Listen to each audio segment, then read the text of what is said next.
Bismillahirrahmanirrahim. Assalamualaikum warahmatullahi wabarakatuh.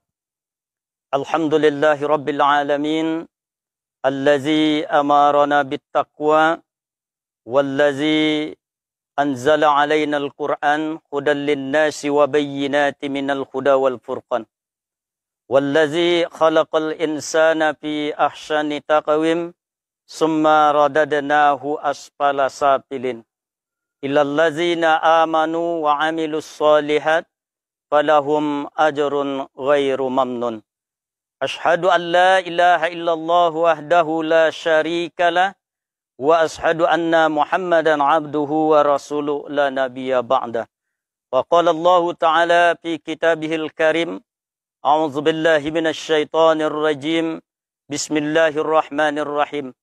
Ya ayyuhallazina amanu kutiba alaikumus syiyam kama kutiba alal ladzina min qablikum la'allakum tattaqun. Shadaqallahul azim. Para pemirsa live streaming PPDN Pondok Pesantren Darul Nahdlatul Walib Bangkinang yang dimuliakan Allah Subhanahu wa taala, bersyukur kita kepada Allah Subhanahu wa taala sampai hari yang ke-15 ini Allah senantiasa memberikan kita hidayah, memberikan kita taufik dan inayahnya, sehingga dengan semua itu kita dapat melaksanakan segala aktivitas kita di dalam hidup dan kehidupan di dunia ini semata-mata mengharap ridhonya Allah Subhanahu wa taala. Kemudian salawat dan salam Allahumma salli ala Muhammad wa ala ali Muhammad kita sanjungkan kepada Nabi besar kita Muhammad sallallahu alaihi wasallam. Para pendengar dan pemirsa live streaming yang dimuliakan Allah Subhanahu wa taala, hari ini adalah hari yang ke-15 kita melaksanakan ibadah puasa, dan insya Allah pada malam ini hari yang ke-16 kita melaksanakan Qiyamul Lail. Mudah-mudahan puasa yang sudah kita lakukan 15 hari ini dan Qiyamul Lail mudah-mudahan dapat mengantarkan kita kepada derajat yang sangat mulia, yakni derajat ketakwaan kepada Allah Subhanahu wa taala. Pemirsa yang dimuliakan Allah Subhanahu wa taala, pendengar live streaming yang dimuliakan Allah Subhanahu wa taala, kajian kita pada sore menjelang berbuka puasa ini, dahsyatnya sedekah membawa berkah. Para pemirsa yang dimuliakan Allah Subhanahu wa taala, sedekah menurut bahasa adalah berasal dari bahasa Arab shadaqah, benar. Kemudian menurut istilah adalah pemberian kita kepada seseorang yang menimbulkan, yang ditimbul dari niat yang ikhlas semata-mata mengharap ridhonya Allah Subhanahu wa taala. Para pemirsa yang dimuliakan Allah Subhanahu wa taala, sebelum kita menjelaskan apa manfaat atau keberkahan yang dibawa oleh sedekah yang kita lakukan, sebelumnya kita membahas masalah bagaimana dahsyatnya sedekah itu. Para pemirsa yang dimuliakan Allah Subhanahu wa taala, dalam satu riwayat disebutkan ketika Allah menciptakan bumi, lalu bumi itu bergerak. Lalu Allah tancapkan gunung, kemudian bumi pun diam.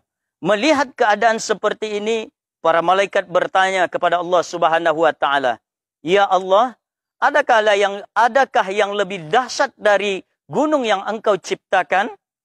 Maka Allah menjawab, "Ada," kata Allah Subhanahu wa taala. Yakni besi. Besi apabila dirangkai oleh manusia, dijadikan sebagai alat untuk pengolahan dalam bukit yang saya ciptakan, maka bukit pun akan roboh.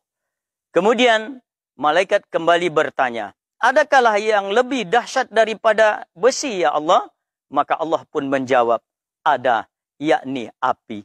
Besi akan meluap, akan menjadi cair apabila dipanaskan dengan api. Kemudian malaikat kembali bertanya kepada Allah, ya Allah, adakah yang lebih dahsyat daripada api? Allah pun menjawab, ada, yakni air. Api apabila dilebur atau disiram dengan air, maka api pun akan padam. Kemudian malaikat pun bertanya kepada Allah, "Ya Allah, adakah yang lebih dahsyat daripada air?" Maka Allah pun menjawab, "Ada, yakni angin." Bagaimanapun air yang ada di lautan, ketika datang angin yang kencang, maka air pun akan menjadi gelombang yang tinggi sampai ke puncak gunung sekalipun. Maka inilah kedahsyatan angin yang aku ciptakan. Kemudian malaikat kembali bertanya kepada Allah Subhanahu wa taala, "Ya Allah, adakah yang lebih dahsyat daripada angin yang engkau ciptakan?" Ada, kata Allah Subhanahu wa taala, yakni sedekah yang dilakukan oleh tangan manusia, yang tangan kanannya memberi tetapi tangan kirinya tidak mengetahui. Maka sedekah yang dilakukan penuh dengan keikhlasan, inilah adalah sesuatu perbuatan yang dahsyat di sisi Allah Subhanahu wa taala. Maka para pemirsa yang dimuliakan Allah Subhanahu wa taala, ternyata sedekah bukan saja bisa kita ciptakan atau kita laksanakan dengan harta, tetapi juga bisa dengan kita lakukan dengan kalimat-kalimat thayyibah. Sesuai dengan hadis yang disebutkan oleh Rasulullah sallallahu alaihi wasallam, "Cegahlah dirimu dari azab api neraka," kata Rasulullah, "sekalipun hanya dengan memberikan sebuah kurma. Jika kamu tidak mendapatkan sebuah kurma, maka hendaklah memberikan kalimatan thayyibah, kalimat atau ucapan yang baik." Maka para pemirsa pendengar yang dimuliakan Allah Subhanahu wa taala, bagi pemuda dan pemudi umpamanya kita tidak ada memiliki uang untuk disedekahkan, maka kita bisa berbagi, yaitu dengan nasihat-nasihat yang kita berikan kepada saudara-saudara kita. Seumpama teman kita dalam melakukan sesuatu kemaksiatan, ketika itu kita beri nasihat yang baik, maka itu kata Rasulullah adalah sedekah yang baik. Para pemirsa yang dimuliakan Allah Subhanahu wa taala, juga Rasulullah menjelaskan bahwa sedekah adalah pencegah dari azab api nerakanya Allah Subhanahu wa taala. Hikmah dari sedekah, para pemirsa yang dimuliakan Allah Subhanahu wa taala, yang pertama, sedekah akan bisa menghindarkan dari azab api neraka. Yang kedua, hikmah dari sedekah adalah akan bisa memasukkan seseorang itu ke dalam surganya Allah Subhanahu wa taala, dan surga dan sedekah akan bisa memberikan keampunan bagi orang-orang yang melakukannya. Dan yakinlah kita, para pemirsa yang dimuliakan Allah Subhanahu wa taala, dengan sedekah yang kita lakukan, Allah akan berikan keampunan di dalam kehidupan kita. Mari kita galakkan, kita semarakkan akhir-akhir dari Ramadan ini dengan meningkatkan sedekah kepada saudara-saudara kita. Bukankah Rasulullah sallallahu alaihi wasallam di dalam bulan Ramadan ini lebih dermawan daripada hari-hari yang lain, seperti Rasulullah memberikan perbukaan kepada orang yang akan berbuka puasa? Ini merupakan sedekah yang sangat dahsyat, kata Rasulullah sallallahu alaihi wasallam. Para pemirsa yang dimuliakan Allah Subhanahu wa taala, banyak yang bisa kita lakukan untuk melakukan sedekah di dalam mewujudkan keridhaan Allah Subhanahu wa taala. Juga kita lihat bagaimana kebiasaan orang-orang di Mesir sana. Sebelum masuk Ramadan, mereka sudah mendirikan tempat-tempat untuk memberikan pembukaan kepada orang-orang yang akan berbuka di hadapan muka rumah mereka masing-masing. Inilah cara-cara yang dilakukan oleh sebagian besar masyarakat Mesir sampai hari ini. Maka berebutlah kita pada bulan yang mulia ini.